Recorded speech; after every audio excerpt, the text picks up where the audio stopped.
Bonjour à tous. Ce week-end, un article de Libération m'a tapé dans l'œil. Vous avez sans doute déjà entendu parler de ces femmes trans, c'est-à-dire des personnes nées et biologiquement hommes, mais s'identifiant, avec ou sans traitement hormonal, à des femmes. Même si l'on voulait vraiment leur faire plaisir et les appeler madame, bien qu'elles ne le sont donc biologiquement pas, il est un secteur où il est encore plus compliqué de le faire qu'ailleurs, c'est le sport. Quelques scandales sont apparus ces dernières années, comme cette Lia Thomas, nageur devenue nageuse d'1,85 m et ayant donc gagné sa compétition.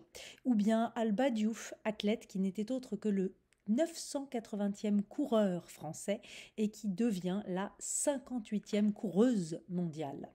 Eh bien, quand en mars dernier, les compétitions internationales femmes ont désormais été interdites aux athlètes ayant connu une puberté masculine, on croyait que le sujet était derrière nous et que tout était rentré dans l'ordre. Libération revient sur le sujet avec cet article qui a pour titre « Sportive trans, l'avantage physique sans preuve ». Évidemment, on ricane un peu, on croit à une blague, alors on clique. Et là, on ne rit plus. Dans les rares travaux, je cite, sur la transidentité dans le sport, aucune étude scientifique ne prouve un quelconque avantage sur leurs adversaires. Dans certains cas, elle serait même désavantagée. L'auteur va plus loin.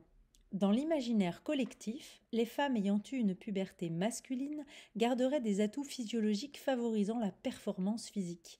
L'imaginaire collectif. Alors, amis de l'imaginaire collectif qui avons tous vu, dès les cours de sport de collège, les garçons faire des meilleurs temps que les filles, nous avons tous cru que c'était normal, que c'était physique ou physiologique.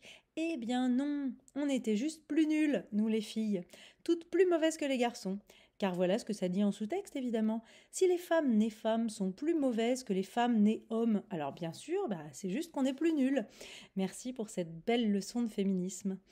Un internaute sur Twitter dit « On se demande pourquoi, à l'inverse, aucun homme trans n'est femme, donc ne concourt contre des hommes, ou en tout cas ne leur met une raclée. » Mais c'est vrai ça.